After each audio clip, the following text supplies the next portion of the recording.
Hi, everyone. Hello, everyone. Welcome to another episode of the Discovery Pod with Eve. I am your host, Eve Richards. Today is the first episode. This is the first episode that we're doing in 2025, and my heart is really saddened because of all of the events happening in the Los Angeles area. I'm praying for all of those affected by the fires. Stay strong, and we wish everyone well and be safe. We are honored today to be joined by an exceptional guest who is the co-founder and CEO of GEANCO, Afam Onyema. Before we get into Afam, I would love to have you please watch this episode on the Discovery Pod with Eve's YouTube channel, or you could listen to us on your favorite podcast. As you've noticed, we're not in the studio today because of all of the fire that's affected the LA area. So this is a little bit different. So please bear with us. But I'm joined today by my co-host, Tony Blass. Welcome to another episode of the Discovery Pod. It is wonderful to have you back. Happy New Year. What have you been up to? I've been auditioning and I just did a rehearsal for a film that starts shooting next week. And I'm also doing a voiceover in it's a movie based on a video game. So I'm looking forward to that. Wonderful. First of all, I want to make sure you're safe, your family's doing well. How are you guys? Are you okay? Or how are things with you? It's good for us, but we have some friends who had to evacuate out of the hills last night, Oh, and it did get rather close to our office in Encino, but it appears to be that one appears to be contained. That was the Woodley fire. So yeah. it's been devastating to watch on television and on the internet and stuff. It's very sad. I've been gone. I was gone for 3 weeks. I literally just got home yesterday and I'm literally shaken by all of this. My aunt who lives in Pacific Palisades, she lost her house. So I'm a little bit shaken up today. And guests, please bear with me. I'm still shaken up by all of this, but I'm so glad that we've got someone, we're deeply honored to welcome a truly exceptional guest to the Discovery Pod, Afam Onyema, co-founder and CEO of the GEANCO Foundation, a visionary who turned away lucrative law firm offers to devote his life to creating meaningful change in Nigeria. Through GENCO, FM has not only transformed lives, but also built a movement that addresses critical healthcare disparities, empowers vulnerable women and girls, and reshapes education in one of the world's most dynamic countries. His work has garnered support of global icons like Oprah Winfrey, Prince Harry, Angelina Jolie, and many others in Hollywood. I met FM at the GEANCO Gala in Hollywood last December, an event that highlights the global importance of his work and the unique abilities of his foundation to unite people from diverse walks of life. Today, we are excited to explore his journey of courage, resilience, and leadership, and learn how he's navigated the complexities of transforming a dream into a global movement. Efem, we're so glad to have you with us today. Welcome. Thank you so much, Eve. It's an honor to be with you. Thank you so much for having me. Thank you, Tony. And again, thank you for those kind words about the work that we're doing. And thank you for being there at our gala last year. It was such a joy to have you. Of course, thank you. You've made significant personal sacrifices to build Genco. Reflecting on those early days, what was the toughest moment? And did you have any doubts about your decision? And how did you push through it? It's a great question because as you saw at the gala, there's the red carpet and all these stars, and it's a full room and all this fun energy. And I always marvel at our very first event, which was probably 10 to 15 of my friends in some small ballroom in a hotel that's since closed in downtown LA. And I was just talking about my dream and this idea that I had, that my father had. And I just remember those days, early days, where I remember if we didn't get a donation to come in by the 31st, I couldn't pay my rent on the 1st of the next month. And so it was really challenging to turn down those lucrative law firm offers and to start from scratch and to start having to raise money, to go from making a lot of money to having to raise a lot of money. And I always tell the donors who gave and responded in those early years how much I appreciate it because back then it was just an idea that I had. We didn't have any programs, we didn't have anything to show them. It was basically, trust me, I want to do this, we can do this. And they saw it and they believed in me and they believed in this work. And now you flash forward and it's kind of still heady to see like some of the most famous people in the world who are supporting us. And I cherish that. But I'll never forget those donors who were with us at the very beginning, and many of whom remain with us. So it was a lot of sleepless nights, a lot of worry, but I never ever wavered in this. I never doubted that it would happen. I thought, I didn't know the road would be as challenging and as long, but I always knew that these girls, these women, this country, Nigeria, deserves my best effort, and I'm not one to give up on things. So 17 and a half years later, we're still at it. Wow, that's fantastic. Thank you Congratulations. so much. So this Hollywood gala that you guys met at, this is a signature event for, is it pronounced GEANCO? GEANCO. Hmm. GEANCO. So what does exposure from events like these contribute to the foundation's mission? And how does it connect global audiences to your work in Nigeria? Yeah, absolutely. I know a lot of people sometimes frown upon having events and galas and they say it's a waste. But for us, it's really, in fact, our Hollywood gala is called a family reunion. It's a chance for everyone who supports us to come together. People fly in from the Midwest and the East Coast. I have friends who fly in from Nigeria and London, and we get together, and you just need to sometimes be together physically. I think we've realized that coming out of COVID that remote is great and virtual is great, but sometimes you need to hug someone and see someone, and they need to be able to hear from those of us doing the work on the ground and see that work and understand this is real and tangible. So it's always a fun spirit, and it does have, we've had Benedict Cumberbatch, and we've had Charlize Theron, and we've had Forest Whitaker, and now we know David Oyelowo and Chiwetel Ejiofor, and all these amazing stars. But it's still this family atmosphere, like you can go up to anyone, you can talk to anyone. There are people who will see each other every year and go, oh, how's it been the last year? I haven't seen you since the last gala, or it's just really great. And I think not only does it raise money and awareness, but it gives people a chance to really connect with the work, to see us, to see my family. My family flies in for it, and so it's my favorite night of the year. So you get to meet amazing new people like Eve who come in for their first gala, and then the people who have been to 10 galas, and I just love that spirit and seeing people that didn't know each other before are now like friends, and they become contacted. And there's always something unexpected that comes out of the gala. There's always someone who said, I have an idea. I came to this event. I didn't know a lot about it. I was invited by a friend, but let me talk to my company. Let me talk to my rich uncle. Let me talk to this celebrity or this star. And it's amazing how those things come out of it. And I always tell people the work really for me begins the day after the gala to really actualize those connections and make sure that they don't go, oh, I have an idea, and then it fizzles for a year. But I love it. I can't wait. I'm already kind of planning the next gala. So it's really an exciting experience for us. It really was my first one. And there's an iconic photo of myself and your sister. We got Yes, that was so great. beautiful. Like, oh my gosh. It was like, it wasn't planned. It was just It was so, beautiful. It's gotten a lot of attention. so iconic. So many leaders in philanthropy struggle to maintain authenticity while navigating high-profile partnerships. How do you ensure GEANCO's core mission remains at the forefront of everything that you do? Yeah, I think for me, it's interesting. We work with a lot of stars. I work with a lot of stars, but I'm not starstruck. And so I treat them with respect, but I don't treat them any differently than I treat my third grade teacher who still donates, or the lawyers that donate, or the Girl Scout troop that raises money to support our girls in Nigeria. I understand there's certain issues with privacy and kind of being protective of but I'll tell Oscar winners, I'll tell Super Bowl winners, this is a demanding thing. Like I'm gonna ask things of you. Like I will do anything it takes to support these girls and these women. And so if you make a commitment, I'm gonna hold you to it. I'm not going to let you off the hook, or I'm not going to kind of be one of these people who just lets you do whatever you want. And because you're a celebrity, like I gave my life to this.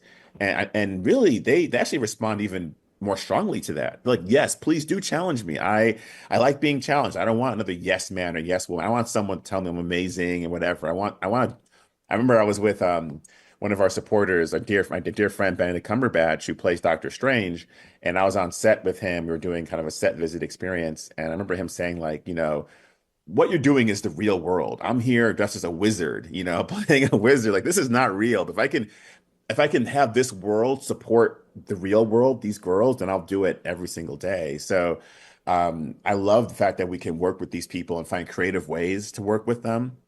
If it's giving money, great. If it's having a chance to have someone come on a set, or we did a premiere experience with the amazing Cynthia Erivo for the Wicked premiere last year. That not only was a donor able to surprise her daughter and her friends, but it was an amazing experience for them. It was an amazing experience for Cynthia, and then Universal Pictures Studios got to be able to support us, and it was a win-win. We kind of did it without. And so I always try to find those creative ways. Like, if you're an athlete, can you donate tickets? If you're an actor, can I bring someone on set? And so I think sometimes people want to just have someone, oh, can you post about us? Or can you give us money? And yeah, you can do those things. But if they're working on a big movie and they're already going to be there, why not utilize that? And so for me, it's working with them as partners and finding ways instead of a transactional, I want to use you. And I think that's hopefully what the talent that we work with would say is that I never feel used. That's a true partnership, a true friendship. I truly care about these people. I ask about their kids. I ask about their families. I send them Christmas cards. They really do mean a lot to me. That's wonderful. Oh, by the way, I have to thank Leonard Clifton, who was actually a guest on the Yes. podcast. He did the intro. So thank you, Leonard, for doing the intro. Yeah, I love you, Leo. Leo's a dear friend. We've been friends for well over a decade, and he's an amazing supporter and friend. So thank you so much, Leo. And also, we found out from Leonard that you also know Richard Ford, who Tony and I got to interview. It's Yes. a small world. So was he? I know he's a Stanford Yeah. professor, and you went to Stanford and Harvard. I did, yeah, yeah. So I was at the law school when he was a professor, and as one of the few black professors, he was really great about having barbecues and kind of having the black students over. And so I never took a class with him, but I went to a lot of his talks, and we were more friendly, and which was great because it's a small school, so you become friends with these professors, and he's just done so well, and he's so just chill and cool, and so yeah, it really is a small world. It is. You are so enthusiastic. I can see how that generates Thank you. excitement, and people remember you and people want to talk about your mission. Thank you. So your focus on Nigeria comes from a personal connection, right? Yes. So what has Nigeria taught you about resilience, culture, and the power of community? Ooh, wow, that is how much time do we have? That's a great question. Oh my goodness. The first one, and the first thing you said, resilience. My goodness, it is. I love Nigeria. I love Nigerians, but that country puts up a fight. It will, if you want to help it, it's going to fight back. It's the people are amazing, the government less so, and you deal with so many challenges. Like, first of all, the poverty is staggering. People don't know that one out of every four sub-Saharan Africans is Nigerian, so the population is massive, and you just have so many problems with maternal health, and women dying needlessly, women and children dying needlessly. And so the number one thing for me was not to be overwhelmed, to kind of carve out a space and just work on that and not think I'm going in to save Nigeria. I just wanted to kind of do this one thing and build up from there. And I think people always ask us, how have you been working in Nigeria 17 and a half years and not run out of money or been swindled or cheated? And I tell people it's two things. First of all, it's finding amazing, credible, strong people on the ground. So I'm here mostly in the US. Travel to other places, but I do the fundraising, I do kind of the organizational work, but I have an amazing team of mostly young Nigerian women, kind of in their 20s and early 30s, who do actual programmatic work. My cousin Obi, he oversees it from Maryland and travels to Nigeria, but the on the ground work is done mostly by women, and just there's the full trust there that if they tell me we need $10,000 for this program, here's the budget, I know that's the budget. Like they are not padding it. They're not, no money's being siphoned anywhere. And so it's really having strong people on the ground you can trust implicitly, building that trust over years, over these past 17 years. And then also having a strong direction and focus. So kind of from my job is to set the vision and set high standards and let them meet it. And then really letting the local government and partners know that we're not in this to make money. We have no angle. We are here to help. And so leave us alone and let us help. If you leave us alone, your state will be better, the country will be better, and you don't have to put a dime into it. And so they realize, oh my goodness, you're gonna build a hospital for us, and I can just come and claim credit. And I'm like, I don't care about credit. Just leave us alone and let us build it. And so, and it's one of those things where you build it and you show credibility. We had a really well-known NBA star approach us because he said, I've been wanting to do work in Nigeria for a while now, and my team did research and realized, wow, GEANCO's been doing actual work in Nigeria for a long time and with high-profile people for a long time. So I really trust you guys. If I give you money to do something, it'll get done. And so it's really that standard of excellence that we hold ourselves to. But Nigeria, it's challenging and chaotic with power going out and roads not working and the government always with its hand out and mostly people who are asking for bribes or whatever because they're not being paid well. So you can't really blame them because they're just not being paid well. So I think if Nigeria gets the government worthy of its people, it'll just explode as a country. Because you see Nigerians everywhere else. Nigerians in the US are killing it with Afro beats and in sports and at Goldman Sachs and in entertainment. We have several, David Oyelowo and Chiwetel and all those great actors all over the world. And so my job, my mission is to empower those local Nigerians to just live lives that they deserve, to thrive. And then whatever they want to do. They want to be a doctor, they want to be a governor, they want to be a nurse, they want to stay at home and raise their family. Whatever they want, I want to empower them to do it. That's incredible. So GEANCO's work spans healthcare, education, and leadership development. How do you prioritize where resources go? Yes, yes, that was a lesson learned because you have money coming in and you want to, and sometimes they say, I'm giving you money for medical missions. Obviously, the money goes to that medical mission. But for donors who just give us money, how do you break it out between a medical mission or a scholarship or, building a school, a computer lab? And it just kind of over the years, I've done a lot of studying. I've done a lot of webinars, a lot of reading to figure out budgeting and how do you plan things so that you're not spending money and a lot of it's looking at the needs that come in and say, what's the most urgent? What do we have to cover right now? And then what's a nice to do, but not necessary? And then really making sure that we're making decisions and not just dealing with incoming. Because if I log off here and go on my email, there'll probably be 10 appeals for help. Please help my mom with a knee surgery. Please help my school with books. And so you can't take every desire and meet it. So for us, it's having a plan at the beginning of the year and saying these are our main goals and sticking with that. And then something new comes along, evaluating, saying, does it fit within our mission? Because a lot of people who want to give us money, but for things that we don't do well, or things that if we start doing them, will mission creep away from our goals. And so it's tempting to take that money, but then you realize, like, oh my goodness, like now we're doing this thing that we don't really do well. And how do we make sure that we're not getting trapped? And so I have a very strong team around me that will give us strong budgets and they know what the things cost on the ground and it's being the art of being able to say no, but actually more importantly, not yet. Like we're not ready for that yet. But also the art of saying, like, if you give us this money, we will do this and execute it. And just having the courage to go out and ask people, I need $50,000 for the scholarship. I need $25,000 to build a library and not being shy about the fundraising aspect, which not everyone can do. So you mentioned scholarships. What role does that play in your mission, especially for young women, who may be facing systemic gender inequality in Nigeria?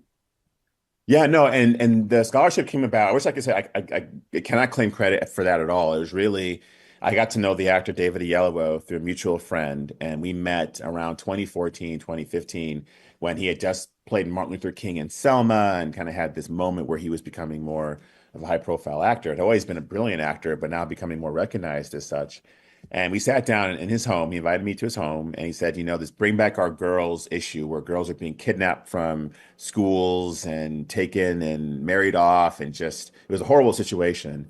And he said, we can't militarily do anything. We can't like fight to bring these girls back, but wouldn't it be beautiful if we could take girls who either escaped terrorism or were abandoned or orphaned or affected by it and put them back into school and really educate them and train them to be leaders.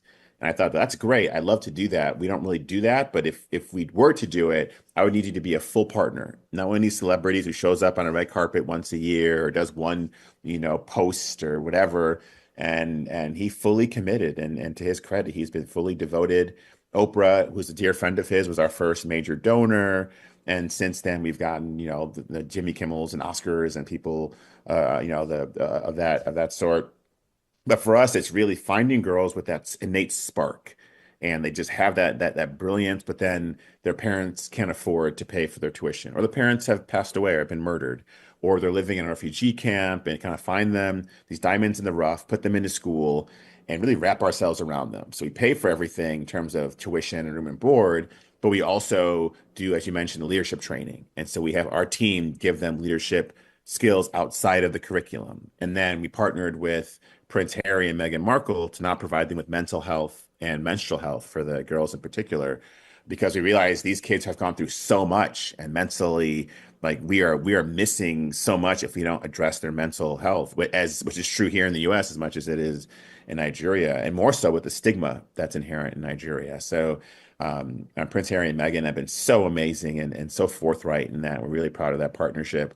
And now we partnered with another group, Smith's Foundation out of the UK, to provide STEM education. So they're learning about AI and they're learning about VR and they're building drones and learning about 3D printing. And I love the idea of these young girls knowing how to 3D print and knowing about open AI and all that kind of stuff. So I just love these girls. And now we're having this conversation in January. By late January, early February, I'll be in Nigeria with David Oyelowo, his wife Jessica, another actress, Folake, and we're going to do creative arts. So they're going to learn about digital art and dance and screenwriting and acting and singing, and they're going to just like express themselves in a whole new way. And so I love these girls. They're my heart.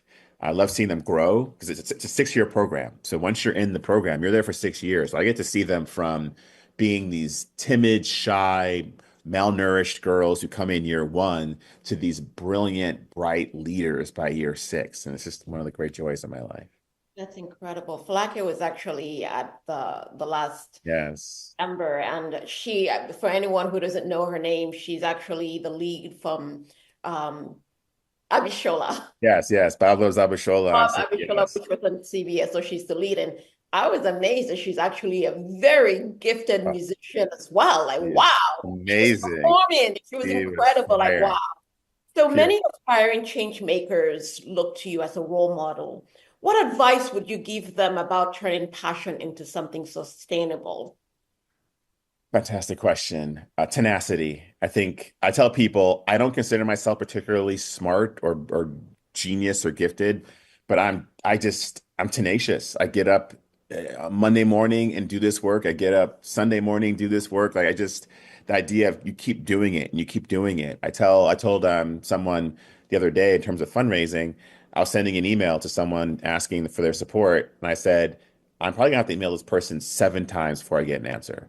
And I'm ready to do that. And so as long as in my mind, I'm like, okay, this is email number 1. He didn't respond. I've got 6 more. And so a lot of folks can't do that. But I'm not going to go to one of our girls and say, I want to give you a scholarship, but I'm too shy about asking this rich person for money. Or I want to give you STEM education, but this celebrity is really famous and it's kind of awkward. Like, I just want to be tenacious and I want to, in a respectful way. I tell people I've never begged for a dollar. I've never pestered someone. I've never browbeat someone. If they want to give, fantastic. If they don't, God bless you, go on your way. But I will follow up. I will keep at it. Some of the things that we've done with some of the biggest names that we have, I can peel it back and go, oh yeah, it's because I emailed this person 10 times or called them 6 times, or they went to an event 10 times and the 11th time it finally clicked for them. So just being tenacious. I think in this world we're so ready to give up, move on to the next thing. And for me, I think I outlasted a lot of other organizations or whatever, as opposed to like being smarter or better than them. That's fantastic. Great advice for anyone, regardless of the industry. As a follow-up to that, what motivates you? Like, what keeps Mm. you excited just to keep Mm. going? I think it's two things. I think this job involves so much interaction with people, and I love meeting on this side of the Atlantic. I always say I love meeting donors. I love meeting supporters and partners and having a coffee with them or a tea with them or lunch and just like talking about this work, learning about them. As I mentioned, a lot of our donors are friends. Like I go to their kids' soccer games. I'll go to their weddings, I'll go to their events, I'll go, and they'll message me on my birthday. It's not just a transactional, okay, December 31st, here's my check. It's very much a friendship. And I'm just not a transactional person. So I love that relationship. I love kind of digging in and getting to know someone and them knowing that I'm not, yes, I want you to support this work. Like that's not, I'm not being coy about that, whether it's monetarily or through an introduction or access. But I'm not coming after you only for that. So they realize that and appreciate that. And then for me, being able to do both, being able to do the fundraising, but then also go to Nigeria. I go twice a year and to see our girls and to see our patients and to be there for a medical mission and see people come out with new hips or a hernia fixed and then see our girls learn about STEM or use the library that we built for them. I just love that. I love empowering people. And so every day is different. Every day is a challenge. Every day is a there's frustrations in every day, but there are joys and there are these mini victories and these big victories. And this job is so different. Like if it was the same, I wouldn't be doing it 17 and a half years, but literally every year, every day is different and it keeps me on my toes.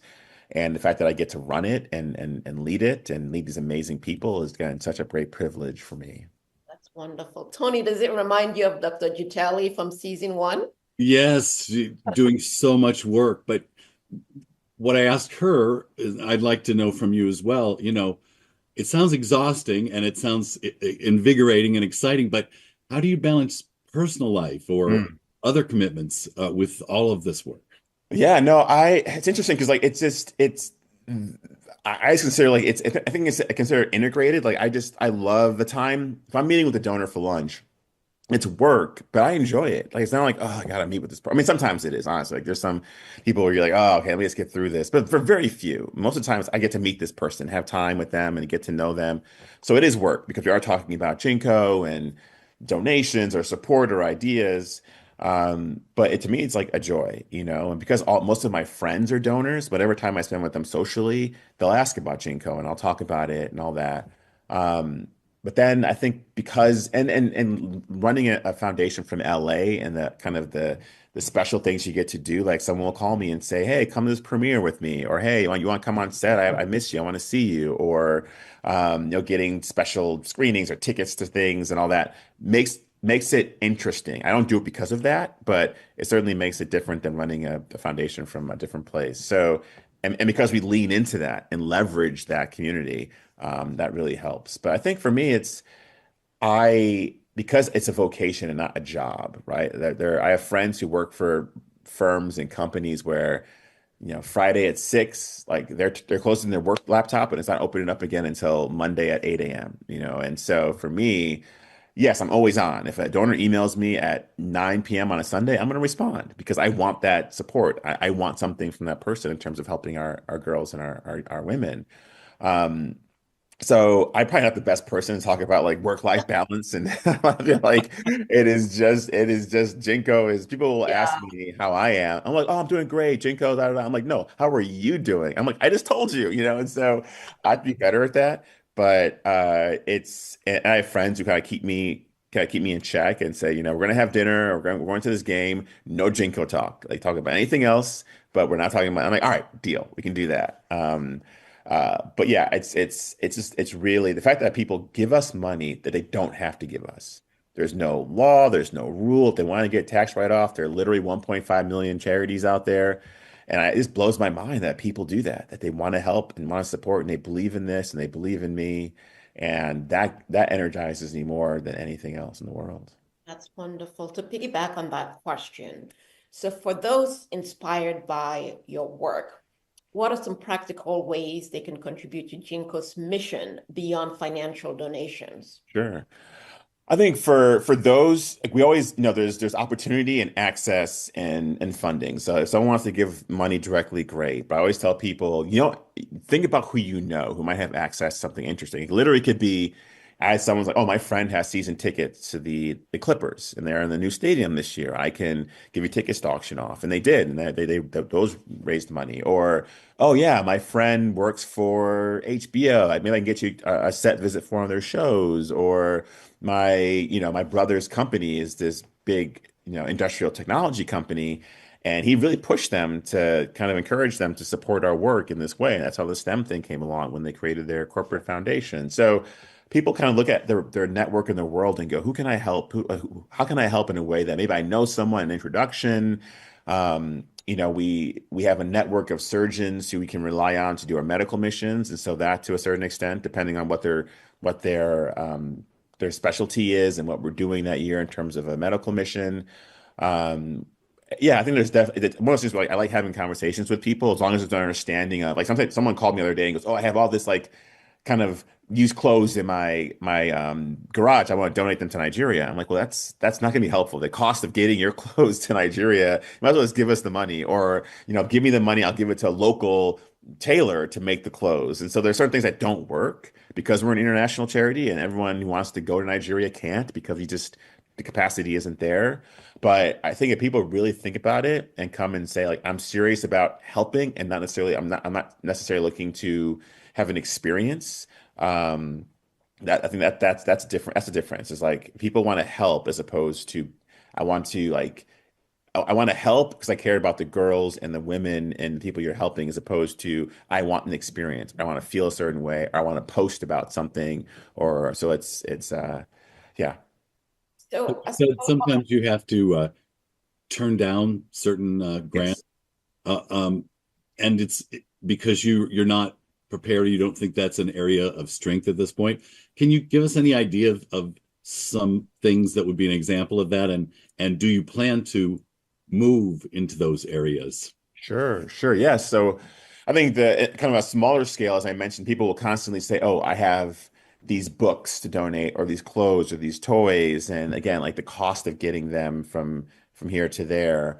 A lot of technology. We had a call with a big international institution, and this is back when NFTs and kind of with crypto coming back, but like that was like the hot NFT was just really hot, and they had this idea of like, let's teach these girls about NFTs and they can kind of use that in their education. And I remember telling this organization, like, the girls in Nigeria barely have running water and constant power. The idea of like going from that to NFTs, let's teach them about mathematics and calculus and physics and all that. And so sometimes people come in with these ideas about what's the next hot, flashy thing, as opposed to let's start with the fundamentals and build from there. So we've had to turn those down because A, that's not our expertise, and B, it wouldn't be the most effective for our girls. And so, or someone will say, I want to do something, but it has to be in my village or in this area as we built here. And like, well, we're not a middleman. Like, we have the work that we do and you can support it.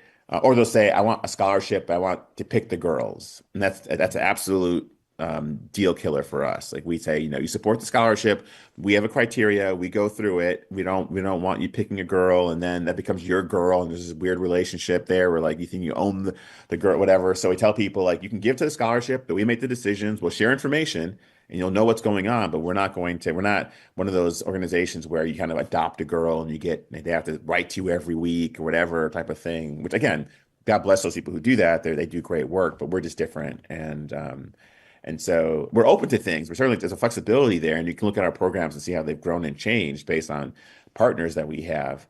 But we have to kind of, what's our core mission, and knowing what you can do and can't do, and having humility and saying, no, we're not capable of doing that. That's not our expertise. That's not my expertise.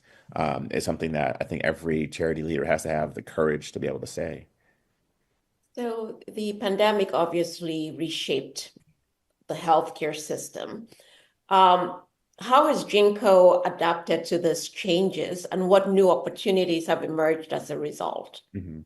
Yeah, I think the biggest thing that happened for us during the pandemic, it's interesting because everyone was worried about not only like not raising money, but they thought that COVID would wipe out Nigeria, wipe out Africa. Like, oh, the poor Africans, they have no protection, no vaccines.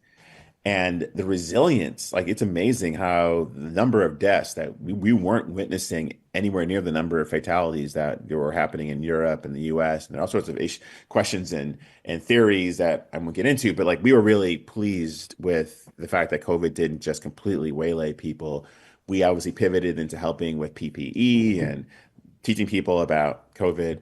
The one thing that really came about was we had a donor who wanted to help, and we said, well, if we can create these mobile clinics in certain areas, that would help the local areas address COVID and other issues more rapidly and directly, as opposed to having them referred to a hospital like it's overrun, that's 100 miles away or what have you.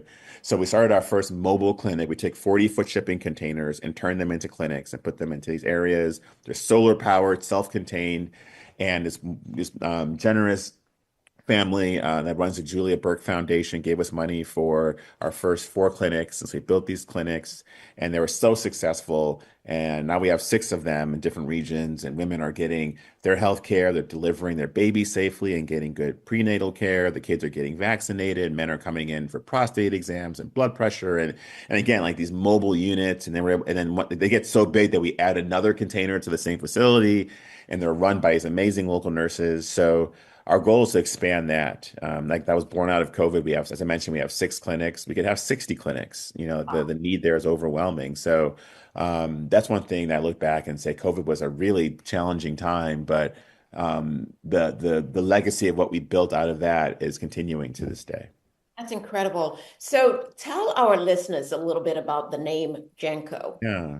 Yeah, HTV. so it's the amalgamation of first initials in the family. So GEANCO is a family. Like I mentioned, our gala is a family reunion. I talk about our donors as family members. And so GEANCO, the G is Godwin, my father. The E is Abella, who's one of my sisters. I'm the A. And then the N is Unche, the youngest, my sister. And then Unma, my mom's Nigerian name. She goes by Josephine, but her name is Unma. And then Chukwu Gozie, everyone calls him Goes. That's my brother. And then Onyema. And so growing up, my dad, the license plates were all like Jinko 1, Jinko 2. And then when we created this foundation, it went without saying that it was going to be Jinko. That wasn't even an issue. And so it's instead of like the African Health Foundation or the Nigerian Medical Foundation, our name is rooted in story. And I just believe in the power of story. I mean, we're here in LA, which is the land of stories, and it's amazing how many people I'll tell that story to, and they'll think about their own family and their own brothers and sisters or dad. And so, like, I just believe so much in the power of story and its ability to empower people, but also persuade people to come to a cause, because they won't come in because, oh, well, I'm coming in because 20% of Nigerian women don't have whatever. They'll say, I'm coming in because of your story and how you relate to your dad and how that makes me think about my dad and how my mom, I want my wife delivered safely, and I want all women to deliver safely and stuff like that. Or my daughter has the best education in the world I can give her, and I want girls in Nigeria to have the same privilege. So I really truly believe in the power of story. So as you have to follow up, Mm. what role does storytelling and media play in amplifying GEANCO's mission?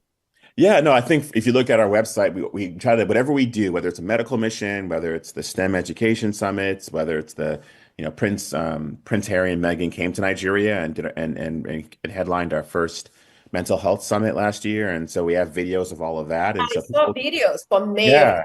2024. Absolutely. Yeah, it was an incredible experience, and be able to share that with people, and they hear directly from our girls, our kids. They hear from the women who are being treated at the clinics, and they hear from the patients from the medical missions, and they hear from our team.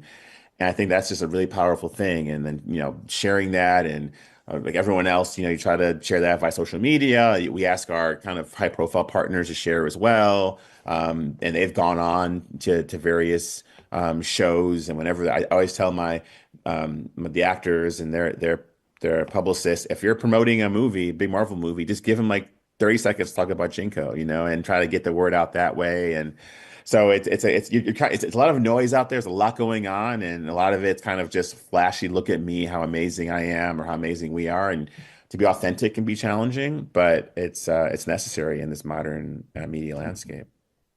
You talked about resilience as being such an important thing for you to keep going and to keep. So, can you tell us a story of a particularly challenging time for GEANCO and how you and your team overcame it? Yeah, definitely. So I think as I mentioned, we have a number of these medical and surgical missions. And so we did one in 2005 as our first one. I was still in law school, so I didn't go, but I helped fundraise for it. And then we did one in particular in 2011, and it was one of those missions where everything that could go wrong did. The doctors didn't bring the right instruments, and so they couldn't operate until so we had to someone literally grab the instrument, fly from Chicago to Atlanta to Nigeria, drive through the night, hand the instrument off, and then fly back, and we had to pay for all of that. And then the power generator at the hospital broke down. The hospital team, half of them were on strike, but then you try to focus on the patients, right, and do whatever you can for the patients, and learn from it. And so we were able to have a successful mission in terms of there are people walking pain-free this very day who would not have. And so do you want to do it more smoothly and more efficiently? Absolutely. But you still want to do it. You still want to roll with the punches and deal with the challenges. And so learning from that, and I think this for me also trust. You put your trust in the wrong people sometimes in terms of people, oh yeah, I'm going to fundraise for you, or I have this deal, or I can deliver this, or I can help with that. And you want to have optimism. You don't want to be kind of curmudgeonly or always be looking askance at people. But for me, it's always kind of trust but verify, or let someone do something, but if they don't do it, we're not going to be negatively disadvantaged. So it's just being really careful. Sometimes like I've been called out for like, why don't you trust me? Like, give me this money, I can do this. Or I'm like, no, like this is precious money. I have friends who gave us this money. So prove yourself. Let's develop a relationship, or like let's put these safeguards in so that if things don't go well, then I'm not telling this donor, sorry, we wasted your money on this. So it's a balance between taking risks but also being smart. But yeah, for me, I'm constantly learning. Like I never thought I'd lead anything. I thought I'd kind of always kind of be the worker bee, or the kind of the guy who's like whispering in the guy who's leading, whispering in his or her ear, like do this, do that, but never be the one has to make the decision. So to do this work is really, you're making decisions, 100 decisions a day. Everything from, do I email this donor, to these girls get scholarships, yes or no, or do we do this project, or how do we get this person back on board, and do you have the gala on this date or that day? So like it's been a learning experience for me. I feel like every day I learn, and I'll probably be saying that 20 years from now I'll still be learning. So, as the final question, if you were to have dinner with three people, dead or alive, who would it be and why? Oh gosh, that's a great question. I Yeah, it's a really good question. I will not, kind of as a person of faith, I won't say Jesus, because I think that's an easy answer. So I'll just kind of leave him aside. But I grew up in Chicago in the Michael Jordan era. So like I was a big Bulls fan and kind of grew up when they were winning championships. So it'll be interesting to throw Michael in there. I think having Oprah there would be really interesting, her wisdom, and she's a supporter of ours, and so be able to talk to her more about her life and work and her passion for girls. And for that third person, gosh, that is a really, really, I would say Abraham Lincoln. I feel like someone who's so wise, who like was thought ahead of his time. I feel like he's like someone you can plop into these times, and he would kind of figure it out. He'd understand. Like he wouldn't be like, so, I can't believe a Negro is talking to me right now. Like, well, I feel like he's not like that kind of person. I feel like he was, I feel like he would get it. He understands. Like he was constantly evolving. I've read so much about him. I've read so many biographies about him. So those would be my three. Wonderful. Afam, it's been an extraordinary privilege to have you with us today. Your story is one of courage, purpose, and relentless determination. And your work, the work you've done through GEANCO, is a testament to the power of a single vision to ignite global change. Thank you so much for being here with us. Tony, this has been an incredible way to start 2025. Absolutely. I mean, I just cannot imagine having the courage that it would take to just give up life as we all think it should be, and just to go forward into something and really make a change and survive the challenges of dealing with, maybe a bit of an unstable environment or whatever. So it's just amazing, the success you've had, and I hope you keep having as much as you can handle. Well, thank you both so much for having me. I treasure this conversation. Thank you for honoring me by having me on. And again, thank you so much. Thank you. And of course, the way you've brought together icons, industries, and communications to address critical issues in Nigeria is deeply inspiring. To our listeners, please make sure you watch this episode with Afam. Very inspiring on the Discovery Pod with Ease YouTube channel, or you can listen to us on your favorite podcast. Roger Neal, thank you for producing. Tony Sweet, you're there somewhere. Thank you for, gosh, what can I say? It's been one of those challenging days, but we made it happen. And thanks everyone for watching. Until then, see you next week. Thanks again and have a great day.